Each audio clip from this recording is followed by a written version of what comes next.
cafe manager kicks out Barron Trump over MAGA hat. His next move inspires the entire community. Have you ever been judged for something small you wore? A hat, a symbol, or simply a way to express yourself? Today, let's hear the heartfelt story of Barron, a young man who just wanted a quiet spot to read a book, but was asked to leave a cafe because of his red hat. What Barron did next not only surprised the entire neighborhood, but also spread a powerful message. How can we turn differences and conflicts into connection and understanding? Don't leave, because you won't want to miss the moment when Barron stands before hundreds of people and speaks words that touch everyone's hearts. And more importantly, this isn't just Barron's story, it's our story. Stay with us to discover the meaning behind this seemingly simple act of a young man. It was a bright Saturday afternoon in New York, with golden sunlight streaming through the trees, painting everything in the peaceful hues of a weekend. Barron, an ambitious young man, walked slowly along a quiet street. In his hand was a favorite book, and on his head was a familiar red hat with the bold words, "Make America Great Again." Barron didn't give much thought to the hat. To him, it was just a small part of who he was, a simple way to express his opinion without saying a word. But he didn't know that this hat would become the focal point of a story he could never have imagined. Taking a deep breath of fresh air, Barron pushed open the door to Serenity Haven, a small book cafe known for its cozy atmosphere and shelves filled with books. It was the kind of place people visited to find tranquility or to join thoughtful discussions about culture and society. Barron had heard about the cafe from a friend and decided to spend his afternoon the way he liked best, sipping coffee and losing himself in the pages of a good book. He chose a small table by the window where the soft light bathed everything in a peaceful glow. A young server with a friendly smile came by to take his order.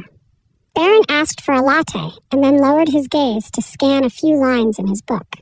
Everything seemed perfect until he noticed a few glances starting to drift his way. At the table next to him, a man frowned and whispered something to his wife. Over at the bar, a couple of staff members leaned in close to talk, occasionally glancing in his direction. At first, Barron paid no attention, but as their stares became more pronounced, he began to sense that something wasn't quite right. A few minutes later, a middle-aged man in a well-tailored suit approached. It was Mr. Carter, the manager of the cafe. He stood tall, his expression stern, though his eyes carried a hint of hesitation. "Excuse me, young man," he said, his voice loud enough for a few nearby patrons to hear. "Our cafe has a policy of maintaining a neutral space. Your hat, it's not appropriate here." Barron looked up, his eyes showing surprise but his demeanor remaining calm. "I wasn't aware of such a policy," he replied, his voice gentle but firm. "I'm just here to read a book and enjoy some coffee. I don't mean to bother anyone." Mr. Carter let out a sigh as though grappling with an internal conflict, but he ultimately stood his ground. "I'm sorry, but if you don't remove the hat, I'll have to ask you to leave."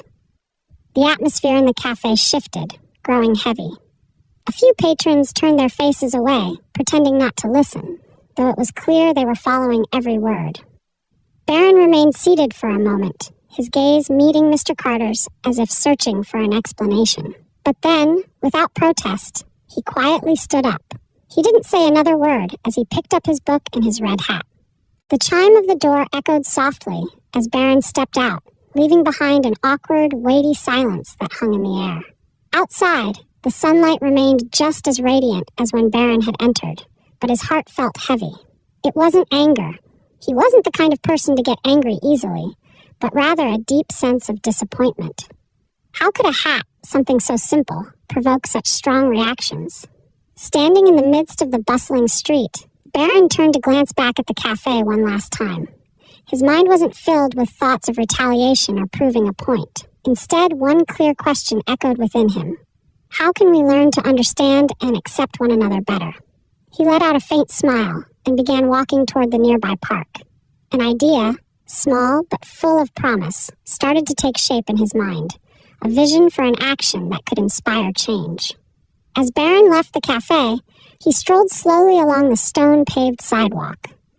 The laughter and chatter of passers-by mixed with a whirlwind of thoughts in his mind. His heart wasn't burdened with anger or blame.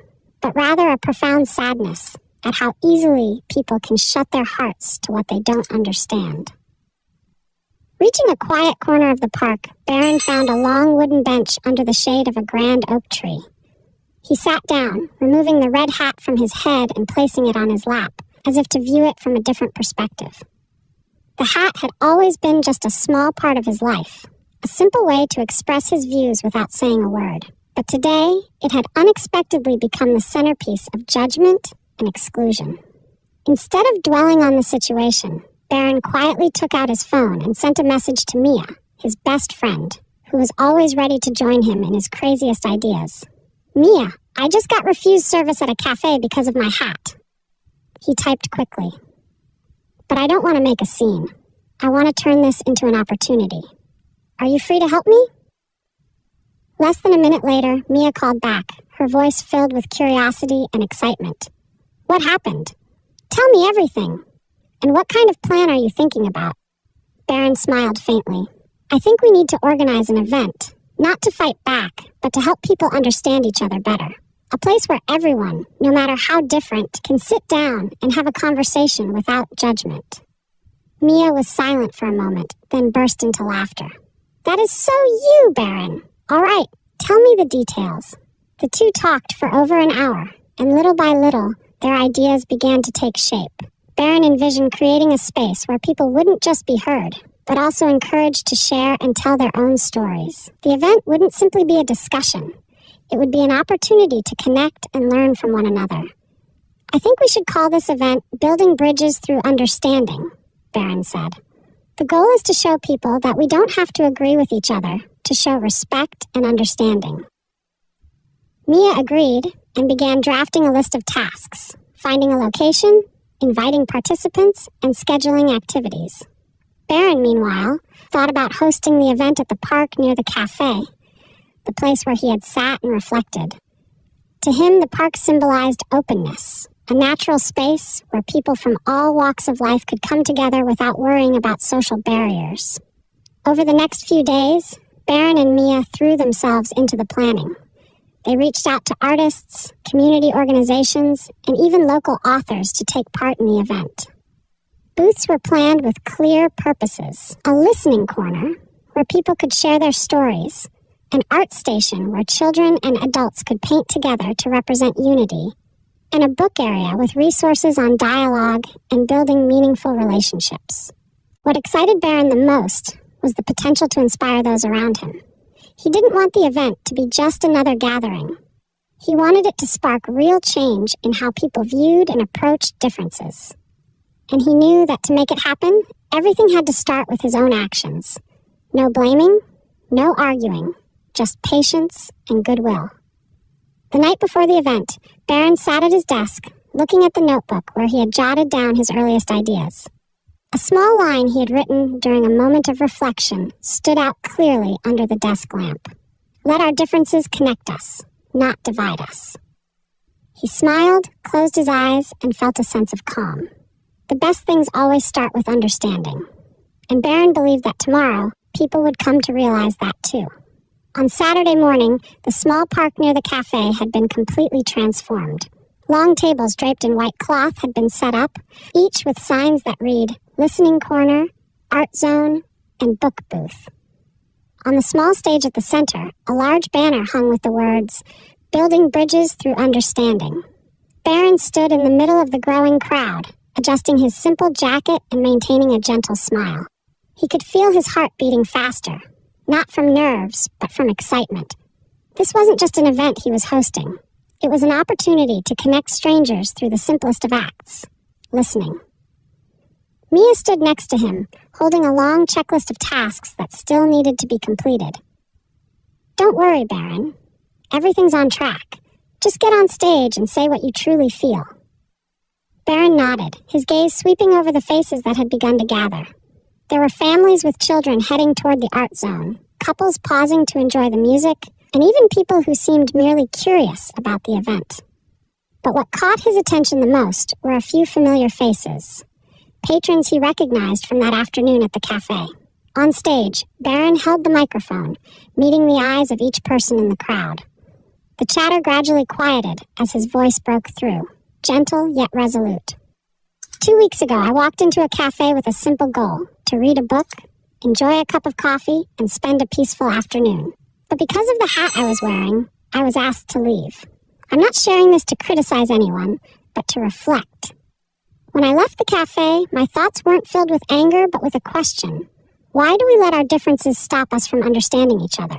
And from that question, this event was born. I'm not here to retaliate or protest. I just want us to find a way to do better, together. This isn't about the hat, and it's not about me. It's about all of us. The park fell silent for a few seconds, and then waves of applause rippled through the crowd. Barron continued, "Today I invite you to listen to one another, to share your stories, and to prove that we don't have to agree, to respect and learn from each other." As soon as his speech ended, the activities began. At the listening corner, a middle-aged man shared his experience of being judged for his appearance, while a young woman recounted her journey of overcoming gender stereotypes. Those gathered around listened intently, nodding occasionally and offering gentle smiles. At the art zone, children and their parents painted vibrant pictures under the theme, "The World We Want." A young boy drew two people holding hands beneath a rainbow. When Barron asked him about it, the boy cheerfully replied, "I think everyone should be friends." These small moments stayed with Barron like glimmers of hope. Not because every problem had been solved, but because the first connections were starting to form. As everyone busily engaged in the activities, Barron was surprised to notice a familiar face, Mr. Carter, the manager of the cafe. He stood at the edge of the park, observing the scene with a hard-to-read expression. Barron caught the hesitation in Mr. Carter's step. Not wanting to pressure him, Barron simply smiled and continued interacting with participants. But in his heart, he wondered what Mr. Carter was thinking as he took in everything happening before him. The event continued with musical performances and heartfelt stories. Barron knew he couldn't change everyone's perspective in a single day, but what was unfolding before him was the beginning of something much greater. We can be different, Barron thought as he watched children laughing and playing, while adults nodded that thoughtfully as they listened to one another. But we can always find common ground if we're willing to listen. By the end of the day, as things wound down, Barron noticed that Mr. Carter was still there, standing as if he were searching for the right moment to step forward. Barron decided not to rush him. Sometimes, even the smallest change takes time to grow. As the sunset painted the sky in shades of red and gold, the event reached its final moments. Gentle jazz music flowed from the small stage, wrapping the park in a warm and soothing atmosphere. Barron stood by one of the booths, chatting with an elderly woman who was sharing her story of overcoming discrimination during the Cold War era. From a distance, a familiar figure appeared. Mr. Carter, the cafe manager, stood hesitantly at the edge of the park, his eyes scanning every corner of the event. He seemed unsure of whether to step forward, and the sight made Barron smile faintly. Barron didn't wait any longer. Leaving his conversation unfinished, he slowly walked toward Mr. Carter. His eyes filled with encouragement. "I'm glad you came," he said warmly, his voice carrying no trace of blame. Mr. Carter appeared startled, but eventually nodded. "I heard about this event, and I thought I should come and see for myself." He paused, as though carefully choosing his words. "I'm not sure I made the right decision that day. Maybe I was too rigid." "That's all right," Barron replied, his smile unwavering. "What matters is that you're here today. I'm really glad for that." The two of them walked to a quieter corner of the park, away from the bustling activities, where they could speak without distraction. Barron remained calm, patiently waiting for Mr. Carter to begin. "I always thought I was doing the right thing," Mr. Carter started, his gaze drifting into the distance. "I wanted my cafe to be a place where no one felt threatened, a neutral space. But now, seeing what you've done here today, I realize neutrality doesn't mean closing your heart to those who are different." Barron listened in silence, his eyes attentive. After a moment, he responded gently, "I think all of us make mistakes sometimes. What matters is what we learn from them and how we grow. I truly appreciate you coming here today. That's the first step." Mr. Carter looked up at Barron, his eyes reflecting a mix of relief and gratitude. "You've organized an incredible event," he said, his voice warmer now. "Instead of reacting with anger, you chose to do something positive. That's something I need to learn from." Their conversation grew more relaxed as they shared perspectives on life and the pressures each of them faced in their respective roles. Barron didn't just listen. He skillfully steered the conversation toward an idea. "I think, if you're willing, the cafe could become part of this journey," Barron suggested. "Maybe we could host a conversation there where people don't come to agree or argue, but to listen to each other." The suggestion caught Mr. Carter off guard. "Do you think people would actually come?" he asked. "They absolutely would," Barron replied confidently. "When there's a space where people feel welcome, they'll come. That's all anyone needs, a chance to share and to be understood." Mr. Carter nodded, a faint smile spreading across his face. "I think I'm ready to try, and if possible, I'd like you to be part of it." "I'd be more than happy to," Barron said with a smile. "Let's do this together for a better community." As the two shook hands, a sense of warmth and relief filled the air. The first steps might be difficult, but this moment marked the beginning of something better. From a distance, a few event participants noticed the conversation between Barron and Mr. Carter. When the two turned back toward the crowd, a gentle wave of applause rose. Not because someone had won or lost, but because everyone understood this was a moment of connection and hope.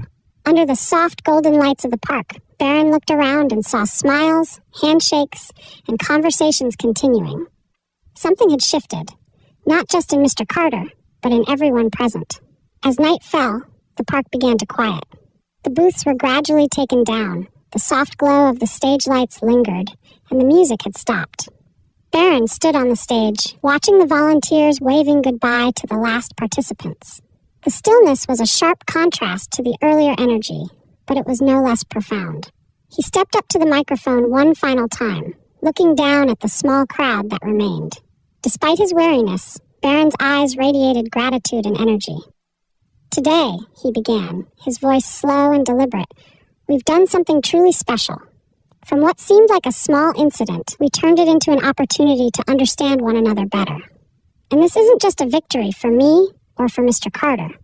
It's a victory for all of us, for those who were brave enough to step out of their comfort zones to listen and to connect." He paused, his gaze sweeping across the faces in the crowd. "Today is proof that when we stop judging and start listening, our differences can become bridges. And the most important thing is this: none of us need to be perfect to make a difference. We just need to start. Even the smallest action can spread great values." As Barron stepped down from the stage, Mr. Carter approached him, his expression far gentler than when they had first met. Placing a hand on Barron's shoulder, he said quietly, "You've shown me a perspective I'd never considered before, and you've reminded me that it's never too late to change." Barron smiled and replied, "I'm just trying to do the right thing. But really, you took the first step by being here today." They shook hands again, this time with no trace of hesitation or distance. As for Serenity Haven, the cafe didn't just reopen its doors to customers. It became the site of the first community conversation on respect and understanding. The event, with Barron's involvement, attracted not only local residents, but also various social organizations. Barron's story spread quickly, not just throughout the city, but across social media. Posts and heartfelt messages emerged everywhere, praising his composure, patience, and his ability to turn conflict into an opportunity for connection. The story comes to a close, but its message lingers on. Barron stood in the now empty park, his eyes gazing up at the starry night sky. He reflected on one thought. Change doesn't have to be monumental. Sometimes it starts with a hat, an apology, or simply the intention to do something better. You can do what Barron did, the final voiceover of the video says. A small action, a kind word, or just genuinely listening to someone. The world needs all of us to build it together, one step at a time. If Barron's story has touched your heart, don't forget to leave a comment sharing your thoughts. Hit like and share this video to spread its positive message to even more people. And if you want to join us in exploring more inspiring stories like this, make sure to hit subscribe today. Have you ever witnessed or experienced a similar situation? Share your story with us. Together, we can make a difference, one story at a time.